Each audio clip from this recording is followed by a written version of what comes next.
আসসালামু আলাইকুম। সূরা ইউসুফের মধ্যে লুকিয়ে রয়েছে অর্থনৈতিক বিষয়ে সেই সমস্ত জ্ঞান যা আপনার জীবন বদলে দেবে ইনশাআল্লাহ। যদি আপনি একেবারে অর্থনীতি না বোঝেন আর সূরা ইউসুফের এই শিক্ষাগুলো মনে রাখতে পারেন, তাহলে সঠিকভাবে অর্থ ম্যানেজ করতে পারবেন, অর্থনৈতিক দিক দিয়ে সচ্ছল হতে পারবেন এবং ভবিষ্যৎটা খুব সুন্দর হবে ইনশাআল্লাহ। সূরা ইউসুফ অনেকেই পড়েছেন, আবার অনেকে সূরা ইউসুফের অনুবাদ পড়ে মূল ভাব জেনেছেন। তবে আমি যে সমস্ত তথ্য আজ শেয়ার করতে যাচ্ছি তা আপনারা হয়তো জানেন, তবে এমন ভাবে হয়তো কখনো চিন্তা করেননি। পবিত্র কোরআন মানুষের জীবন পরিচালনার পূর্ণাঙ্গ বিধান, অর্থনীতি, ব্যবসা, পরিকল্পনা, নেতৃত্ব সব কিছুর শিক্ষা পবিত্র কোরআনে রয়েছে। আজ আমরা জানবো সূরা ইউসুফ থেকে অর্থনীতি বিষয়ে কয়েকটি অসাধারণ শিক্ষা। সূরা ইউসুফের মধ্যে অনেক ধরনের শিক্ষা রয়েছে, তবে আমি শুধুমাত্র অর্থনৈতিক বিষয়ে তথ্যগুলো শেয়ার করব। সূরা ইউসুফ 43 নম্বর আয়াতে বলা হয়েছে, আর বাদশা বলল, আমি স্বপ্নে দেখলাম 7টি মোটা তাজা গাভী তাদেরকে 7টি দুর্বল গাভী খেয়ে ফেলছে, এবং দেখলাম 7টি সবুজ শীষ ও ওপর 7টি শুষ্ক।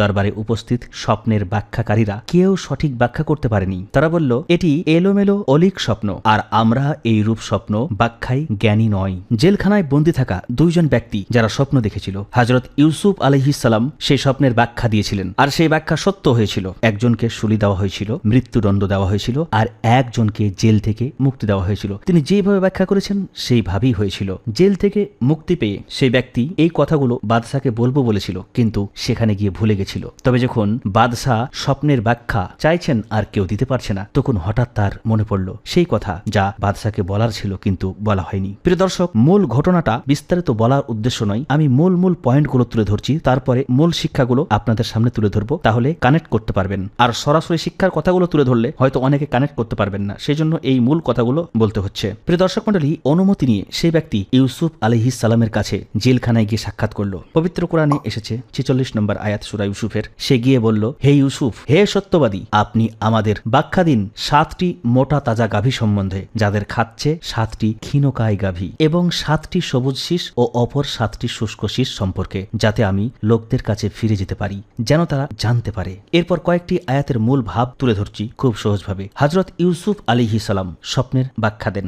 বাদশার স্বপ্নের ব্যাখ্যা এতটুকু ছিল, 7 বছর ভালো ফলন হবে, এরপর 7 বছর দুর্ভিক্ষ হবে। এটা মূল ব্যাখ্যা ছিল। এরপরেও ইউসুফ আলাইহিস সালাম শুধু স্বপ্নের ব্যাখ্যা করেই ক্ষান্ত হননি, বরং এর সাথে একটি সহানুভূতিমূলক পরামর্শ দিয়েছিলেন যে প্রথম 7 বছর যে অতিরিক্ত শস্য উৎপন্ন হবে তা গমের শীষের মধ্যেই সংরক্ষিত রাখতে হবে। এই যে শস্যটা, গম বিশেষ করে বেশি চাষ হতো, আর গমকে শীষের মধ্যে সংরক্ষণ করার কথা বলা হয়েছে, যাতে করে পুরনো হওয়ার পর গমে পোকা না লাগে। অভিজ্ঞতার আলোকে দেখা গেছে যে শস্য যতদিন শীষের মধ্যে থাকবে ততদিন তাতে পোকা লাগবে না, যেগুলো শীষের মধ্যে থাকে, যেমন জব, গম ইত্যাদি। এরপর ফিরে এসে বাদশাকে যখন সেই ব্যাখ্যাটা শোনানো হয়, বাদশা খুশি হয়ে যায় এবং ইউসুফ আলাইহিস সালামকে নিয়ে আসার কথা বলা হয়। কিন্তু ইউসুফ আলাইহিস সালাম সেই অপবাদের কথা বলেন যে আমার উপরে অপবাদ দেওয়া হয়েছিল। এরপর একটু ঘটনা আছে মধ্যখানে। এর মূল কথাটা হলো, তার উপরে মিথ্যা যে অপবাদ দেওয়া হয়েছিল তা সবার সামনে প্রমাণিত হয়ে গেল, এবং যারা অপবাদ দিয়েছিল তারা লজ্জিত হয়েছিল। এরপর বাদশা বলল, তোমরা তাকে আমার নিকট নিয়ে আসো, আমি তাকে নিজের জন্য আপন করে নেব। অতঃপর যখন সে তার সাথে কথা বলল, তখন বলল, নিশ্চয় আজ তুমি আমাদের নিকট মর্যাদাবান ও আস্থাভাজন। হযরত ইউসুফ আলাইহিস সালাম বললেন, আমাকে দেশের ধনভাণ্ডারের দায়িত্ব দিন, আমি উত্তম রক্ষক ও যথেষ্ট জ্ঞানের অধিকারী। ইউসুফ আলাইহিস সালাম দায়িত্ব পাওয়ার পর প্রথম 7 বছর মিশরে প্রচন্ড পরিমাণে শস্য উৎপাদন হয়েছিল। এ সময় তিনি আসন্ন দুর্ভিক্ষ সমস্যা দূর করার জন্য পূর্বে এমন সমস্ত ব্যবস্থা অবলম্বন করেছিলেন যার পরামর্শ তিনি বাদশাকে দিয়েছিলেন। সেই মতো তিনি কাজ করলেন। মানুষের প্রয়োজন মেটানোর পর অতিরিক্ত শস্য শীষ সহ সংরক্ষণ শুরু করেন। এরপর শুরু হয় দুর্ভিক্ষের জামানা, আর এই দুর্ভিক্ষ ছড়িয়ে পড়ে সমস্ত মিশর এবং মিশরের পার্শ্ববর্তী এলাকায়, এমনকি কেনান পর্যন্ত দুর্ভিক্ষ ছড়িয়ে পড়ে, যেখানে হযরত ইউসুফ আলাইহিস সালামের শৈশব কাল কেটেছে। সেই এলাকাতেও দুর্ভিক্ষ ছড়িয়ে পড়ে, এমনকি তার পিতা হযরত ইয়াকুব আলাইহিস সালামের পরিবারেও অনটন দেখা দেয়। মিশরের এই সুখ্যাতি ছড়িয়ে পড়ে যে সেখানে অল্প মূল্যে খাদ্যশস্য পাওয়া যায়। ইয়াকুব আলাইহিস সালামের কানে এই সংবাদ পৌঁছায় যে মিশরের বাদশা অত্যন্ত সৎ ও দয়ালু, তিনি জনসাধারণের মধ্যে খাদ্যশস্য বিতরণ করেন। অতঃপর তিনি পুত্রদেরকে বললেন, তোমরা যাও এবং মিশর থেকে খাদ্যশস্য নিয়ে আসো। পবিত্র কোরআন সূরা ইউসুফের 58 নম্বর আয়াতে এইভাবে আছে, আর ইউসুফের ভাইরা মিশরে আসলো এবং তার কাছে প্রবেশ করলো। তারপর ইউসুফ আলাইহিস সালাম তাদেরকে চিনলেন, অথচ তারা তাকে চিনতে পারল না। এর পরের আয়াতে রয়েছে, আর সে যখন তাদেরকে তাদের রসদ সামগ্রী প্রস্তুত করে দিল, তখন বলল, তোমরা তোমাদের পিতার পক্ষ হতে তোমাদের এক ভাইকে আমার কাছে নিয়ে আসো। তোমরা কি দেখো না আমি পরিমাণে পূর্ণ মাত্রায় দেই এবং আমি উত্তম অতিথি পরায়ণ। ভাইদের কাছে সব বিবরণ জানার পর তার মনে এইরূপ আশঙ্কা উদিত হওয়া স্বাভাবিক। স্বাভাবিক। হযরত ইউসুফ আলাইহিসসালাম চেয়েছিলেন যে পরবর্তী সময়ে যেন তার ভাইকে নিয়ে আসা হয়, বানি ইয়ামিনকে, এবং বলে দেওয়া হয় যদি পরবর্তী সময়ে তোমরা তাকে না নিয়ে এসো তাহলে তোমাদেরকে খাদ্যশস্য দেব না, কেননা আমি মনে করব যে তোমরা আমার সাথে মিথ্যা বলেছো, এভাবে তোমরা আমার কাছে আসবে না, তাকে না নিয়ে কোনোভাবে আসবে না। এরপর একটা পরিকল্পনা করলেন। তারা খাদ্যশস্যের মূল্য বাবদ যে নগদ অর্থকড়ি কিংবা অলংকার জমা দিয়েছিল সেগুলো গোপনে তাদের আসবাবপত্রের মধ্যে রেখে দেওয়ার জন্য কর্মচারীদেরকে আদেশ দিলেন, যাতে বাড়ি পৌঁছে তারা দেখতে পায় তাদের নগদ অর্থ তাদের কাছে আছে, আর যখন তারা পাবে তখন যেন পুনরায় আবার এখানে ফিরে আসে। মোট কথা ইউসুফ আলাইহিস সালাম কর্তৃত্ব এসব ব্যবস্থা সম্পন্ন করার কারণ ছিল এই যে ভবিষ্যতেও ভাইদের আগমন যেন অব্যাহত থাকে এবং ছোট ভাইয়ের সাথেও তার সাক্ষাৎ ঘটার সুযোগ হয়। আর ছোট ভাই ছিলেন তার সহোদর ভাই। সূরা ইউসুফের 62 নম্বর আয়াতে এইভাবে আছে, আর সে তার যুবক কর্মচারীদের বলল, তাদের পণ্য মূল্য তাদের মালপত্রের মধ্যে রেখে দাও, যাতে পরিবারের নিকট ফিরে গিয়ে তারা তা চিনতে পারে। আশা করি তারা ফিরে আসবে। এরপর তারা ফিরে আসেন। আরো অনেক ঘটনা ঘটে। আমি যে কথাগুলো আপনাদের সঙ্গে শেয়ার করতে চাইছি অর্থনীতি বিষয়ে, তা এই সমস্ত ঘটনার মধ্যে থেকে এবার আপনারা মিলাতে পারবেন। 1 নম্বর, অর্থনীতির মূল ভিত্তি হলো পরিকল্পনা। আমাদের জীবনের সঙ্গে যদি মিলাতে চাই তাহলে এভাবে মিলাতে পারি, আমরা যে টাকাটা আয় করছি সেটা সঠিকভাবে পরিকল্পনা করে খরচ করতে হবে, তাহলে পারে অর্থনৈতিকভাবে সচ্ছল থাকতে পারবেন। যেটা প্রয়োজন সেটা খরচ করতে হবে, অতিরিক্ত করা যাবে না।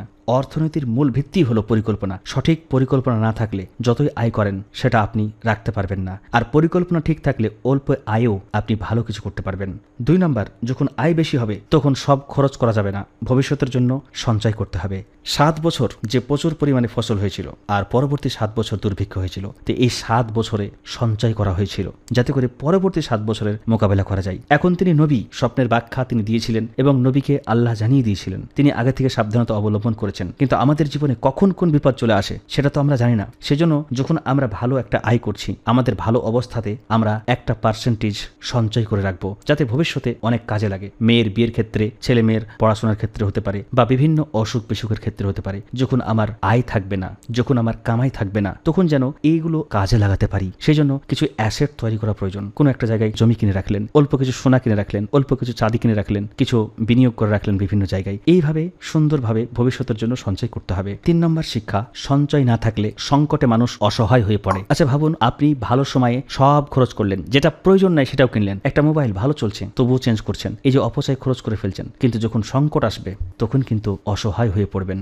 আমাদের জন্য শিক্ষা হলো জরুরি তহবিল রাখুন, ব্যবসায় রিজার্ভ ফান্ড রাখুন, সব লাভ একসাথে খরচ করবেন না, কারণ সঞ্চয় করে না রাখতে পারলে ভবিষ্যতে আপনি অসহায় হয়ে যাবেন। তখন মানুষ আপনাকে দূর দূর করে দেবে, তখন 100 টাকা চাইলেও মানুষ দিতে চাইবে না। বুঝতে পারছেন পরিস্থিতি কি? তো এই শিক্ষাটা আমাদেরকে নিতে হবে যে সঞ্চয় করতে হবে, না হলে ভবিষ্যতে কিন্তু কষ্ট হতে পারে। অনেকে বলবে রিজিকের মালিক আল্লাহ, এত চিন্তা কিসের? আল্লাহ তাআলা সব কিছুর মালিক, আল্লাহ আমাদেরকে দিবেন। তো যে যেমন পরিশ্রম করবে সে তেমন পাবে। আপনি কিছুই করলেন না, আপনি হঠাৎ মারা গেলেন, পরিবারের মানুষরা তো রাস্তায় চলে আসবে। রিজিক তো আল্লাহ অবশ্যই তাদেরকেও দিবেন, আল্লাহ সকলকে রিজিক দেন, কিন্তু আপনার যে দায়িত্ব সেটা তো পূর্ণ করলেন না। একজন ছেলে যদি বাবা মাকে বাড়ি থেকে বের করে দেয়, তাহলে কি বাবা মা রিজিক পাবে না? মানুষের দ্বারে দ্বারে গিয়েও তো দুটো খেতে পাবে, তাই না? কিন্তু ছেলের যে দায়িত্ব সে তো পালন করলো না, সে তো বড় গুনাহগার হয়ে গেল। তাহলে আপনি পরিবারের একজন সদস্য, একজন অভিভাবক হিসাবে আপনার দায়িত্ব পালন করলেন না। আপনি ছেড়ে দিচ্ছেন এই জন্য যে আল্লাহ রিজিক দেবেন। আল্লাহ তো রিজিক সকলকেই দেন, আল্লাহ যে আপনাকে দায়িত্ব দিয়েছে, আপনি কি দায়িত্ব পালন করলেন? সেজন্য এটা বাহানা দিয়ে নিজের দায়িত্ব থেকে দূরে সরবেন না। 4 নম্বর, ভালো সময়ে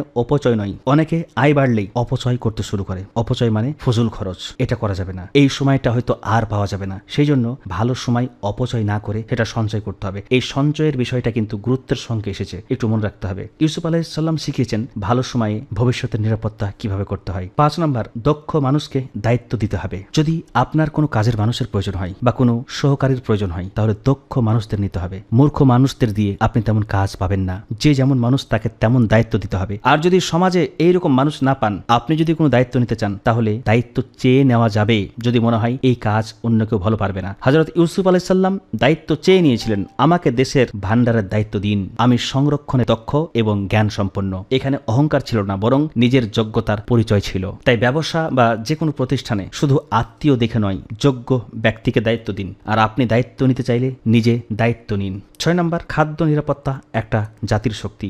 দুর্ভিক্ষের সময় মিশরে খাদ্যের অভাব হয়নি, কারণ আগে থেকেই পরিকল্পনা ছিল। আজও যে দেশ খাদ্য উৎপাদন ও সংরক্ষণে শক্তিশালী, সেই দেশ অর্থনীতিতেও শক্তিশালী। ফলে দেশের খাদ্য বিভাগে যারা মন্ত্রী হয়ে বসে আছেন, তাদের দায়িত্ব হলো খাদ্যদ্রব্য খুব সুন্দরভাবে ম্যানেজ করা, দাম যেন ঠিক থাকে, সব জায়গায় সঠিকভাবে সরবরাহ হয়, এই সব বিষয়গুলো লক্ষ্য রাখতে হবে। এবং যে পরিমাণে ভেজাল চতুর্দিকে ছড়িয়ে পড়ছে, এটা যেন বন্ধ করা যায় সেটাও দেখতে হবে।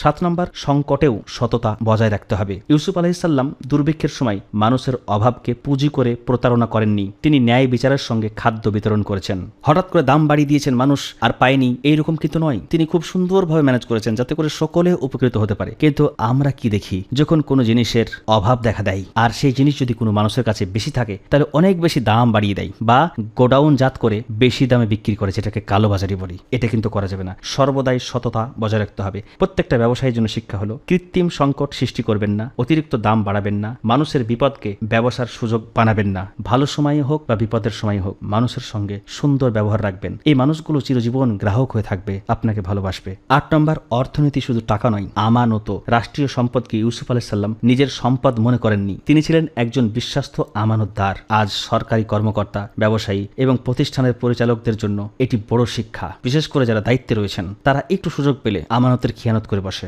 দেশের মন্ত্রীদের অবস্থা আপনারা তো জানেন ভালো, আর কি বলবো। আমানতদারিতা নেই বলে দেশের অবস্থা শোচনীয়। সূরা ইউসুফ আমাদের যে শিক্ষা দেয় সেটা আরো সহজ করে যদি বলি তাহলে হলো, পরিকল্পনা ছাড়া অর্থনীতি টিকে না, সঞ্চয় ছাড়া ভবিষ্যৎ নিরাপদ নয়। দক্ষ নেতৃত্ব অর্থনীতিকে শক্তিশালী করে, সততা অর্থনীতির মূল ভিত্তি। সংকটের আগেই প্রস্তুতি নিতে হবে। এই সূরা ইউসুফ থেকে এই শিক্ষাগুলো নিয়ে যদি জীবনে ধারণ করতে পারেন তো ইনশাল্লাহ আপনি অর্থনৈতিক বিষয়ে অনেকটা স্ট্রং হতে পারবেন।